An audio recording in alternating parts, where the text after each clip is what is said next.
कुडाळ तालुक्यातील सह्याद्रीच्या कुशीत वसलेल्या प्रसिद्ध अशा आकेरी गावातील रथोत्सवाची सांगता झाली आहे। गुरुवारी रात्री उशिरा हा रथ ओढला असून विविध धार्मिक कार्यक्रमांनी आकेरी मंदिर परिसर दुमदुमून गेला होता।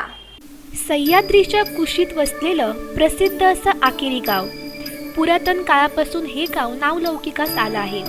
या गावातील एक वैशिष्ट्य म्हणजे येथील रथ उत्सव।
महाशिवरात्री म्हणून कार्यक्रम सुरू होतात, परंतु हा इतर सगळे सिंधुदुर्गातले रथोत्सव हे महाशिवरात्री दिवशी होतात। एकमेव हुंबरमळ्याचा दुसऱ्या दिवशी होतो, परंतु हा आमच्या रथोत्सवाला दर्शमोशा ही महत्त्वाची तिथी असल्यामुळे दर्शमोशा ज्या दिवशी असेल त्याच दिवशी आज रथोत्सवाचा कार्यक्रम होतो।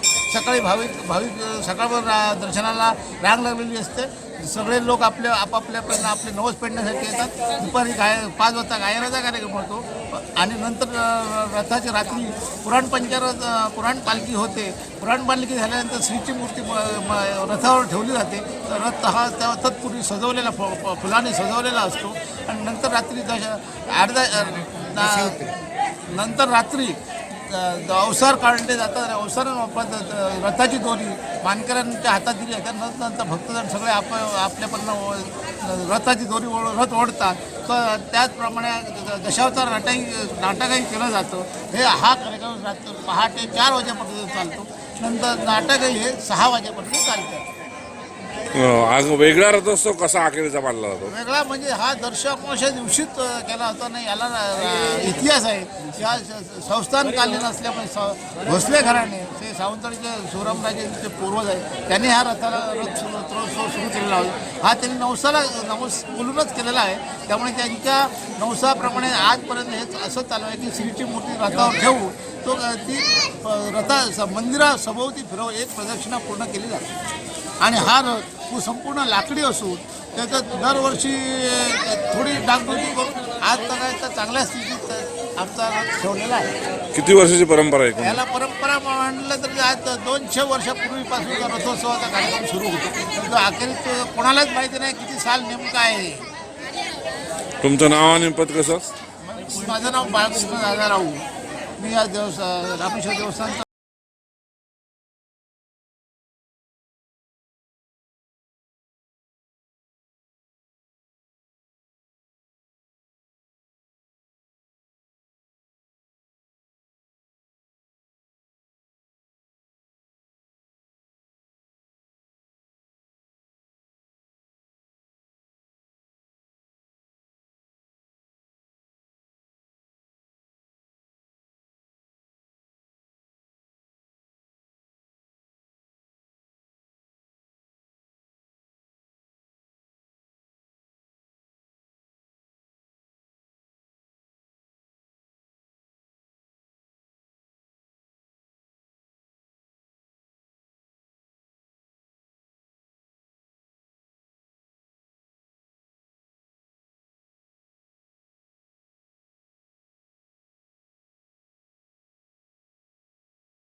आमचं वडिलांचं आजोळ इकडे, आम्ही जवळजवळ 40-50 वर्ष इकडे येतो आहे दर न चुकता दरवर्षी.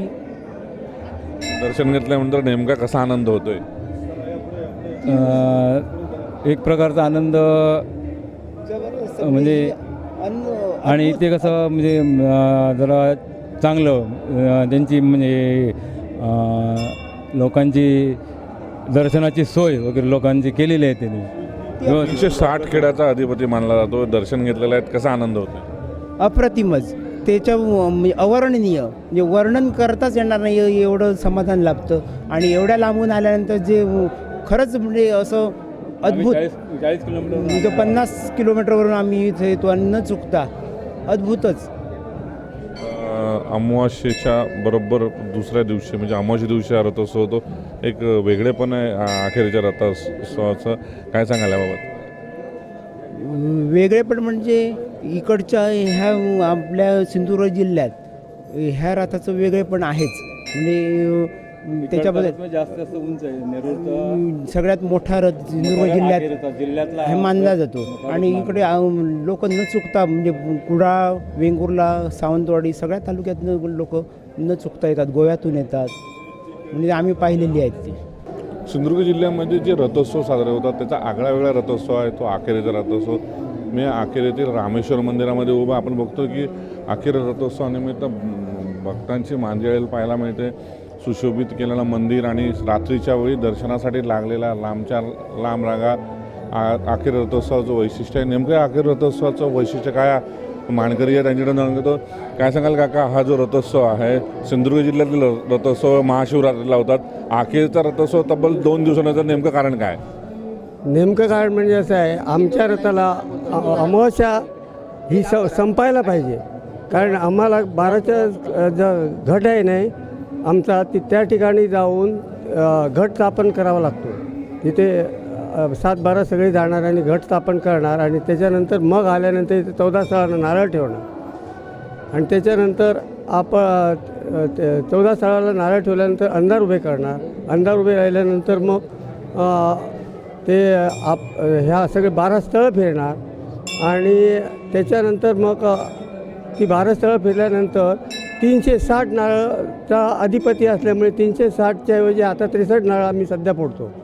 नेमकं रथोत्सव जो आहे सकाळी कार्यक्रम सुरू होतात, कार्यक्रम सकाळपासून काय काय असतात? रथाच्या आधी 5 दिवसपासून इथे दर दिवशी पालखी काढावी लागते. पालखी असते, पुराण असते, पालखी असते आणि त्याच्यानंतर शिवरात्री दिवशी आम्हाला इथे दशावतार दाखवावं लागतं. दिवसभरामध्ये काय काय कार्यक्रम होतात? आजच्या दिवशी कार्यक्रम म्हणजे आज रथोत्सव अमावास्या आम्हाला लागते. आमच्या अमावास्याचे दिवस आम्हाला असल्यामुळे या ठिकाणी बरेचसे कार्यक्रम आम्ही करतो.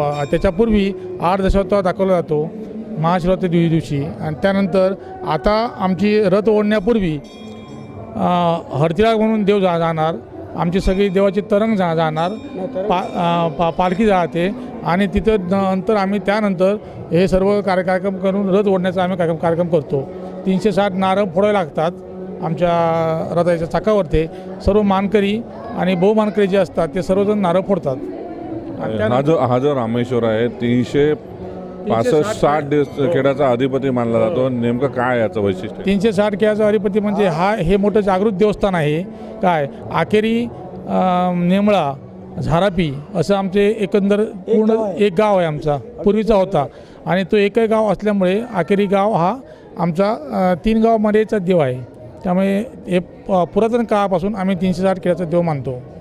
हा जो रथ आहे अजून किती वर्ष झाली हा उत्सव साजरा होतो? तरी आपल्या सावंतवाडी संस्थानचे राजे शिवरामराजे भोसले यांच्या संस्थानाच्या त्या राजेच्या अनादिकालापासून म्हणजे जवळजवळ 100-150 वर्ष झाली, 350 वर्ष झाली हा रथ या ठिकाणी त्यांनी असा देवाला असं अर्पण केलेलं आहे. जेव्हा रथ ओढला जातो साधारण किती लोक ह्याच्यामध्ये सहभागी होतात? सगळे भाविक लोक ह्यावेळी सहभागी होतात आणि ह्या रामेश्वर मंदिरच्या सभोवती रथ फिरवला जातो. साधारण 2च्या दरम्यान रथ ओढला जातो. 2 तास रथ जागेवर यायला लागतात. परत शिवरामराजे भोसलेंची आख्यायिका या रथाशी जोडली आहे, नेमकी आख्यायिका काय आहे? त्यांनी ह्या देवस्थानासाठी इनाम जमिनी वगैरे सोडलेल्या आहे. देवस्थानाच्या जे काम करतात त्यांच्यासाठी इनाम जमिनी वगैरे सोडलेल्या आहे. म्हणजे आता नोकर वर्ग जे आहे त्यांच्यासाठी भावी देवळी सह्याद्रीच्या कुशीत वसलेला आकेरी आणि सुंदर निसर्ग सौंदर्य आहे. या रथोत्सवाचं वैशिष्ट्य जपताना गावकरी कसे या रथामध्ये किंवा शेजारील गावातील लोक कसे सहभागी होत असतात? आकेरी पंचकोशीतील म्हणजे आकेरी, नेमळा, माणगाव, उमरस आमचं आकेरी गावच आहे. त्यानंतर सावंतवाडी संस्थानातील सर्व लोक या ठिकाणी रथोत्सवासाठी प्रचंड गर्दी करतात. आता तर प्रचंड गर्दी आहे बाहेर आणि हा रथ ओढल्याशिवाय बरीचशी लोक जात नाहीत. अजून याचं वैशिष्ट्य मानलं जातं, शिवरात्रीला सिंधुदुर्ग जिल्ह्यातले रथोत्सव होतात. मात्र अमावास्येच्या या शिवरात्रीनंतर पहिल्या किंवा दुसऱ्या दिवशी एक वर्ष आड ठेवून हा उत्सव होतो. नेमकं याचं कारण काय? कारण म्हणजे अखेरीचा आमचा रथोत्सव जो आहे हे जागृत देवस्थान असल्यामुळे आम्हाला अमावास्या लागते. अमावास्या असल्याखेरीज आम्ही आणि घट जो आपण जो बसवतो आम्ही हरतीला जाणार ते सर्व अमावास्या संपल्याशिवाय आम्हाला ते करता येत नाही. त्याच्यामुळे आम्हाला एक दिवस गॅप लागतो. केव्हा दुसऱ्या दिवशी पण आमचा रथ होतो. सिंधुदुर्ग जिल्ह्यातील वैशिष्ट्यपूर्ण असलेला रथोत्सव म्हणजे आखेरीचा रथोत्सव.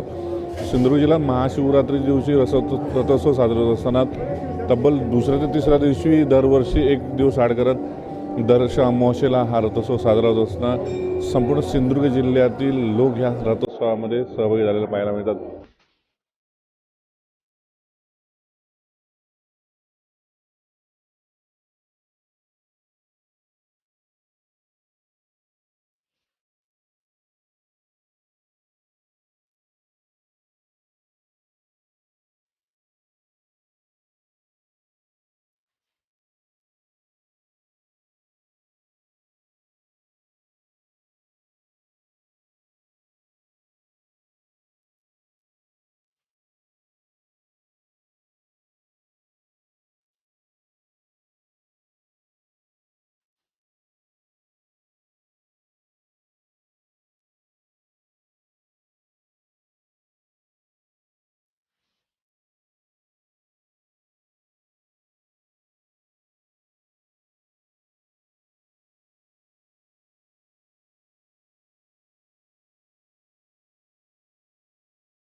रामेश्वर मंदिराच्या शेजारीच सजवून तयार असलेला रथ त्यावरील विद्युत रोषणाईंमुळे सर्वांचेच लक्ष वेधून घेत होता.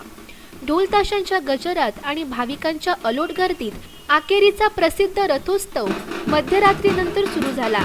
साधारणतः 2 ते 2:30 वाजण्याच्या सुमारास रथ ओढण्यास सुरुवात झाली. रात्री उशीर होऊनही भाविकांचा उत्साह मात्र कायम होता. हजारो हातांनी हा रथ ओढण्याचा कार्यक्रम मोठ्या उत्साहात पार पडला. हा रथोत्सव पाहण्यासाठी जिल्ह्याभरातून भाविक उपस्थित होते.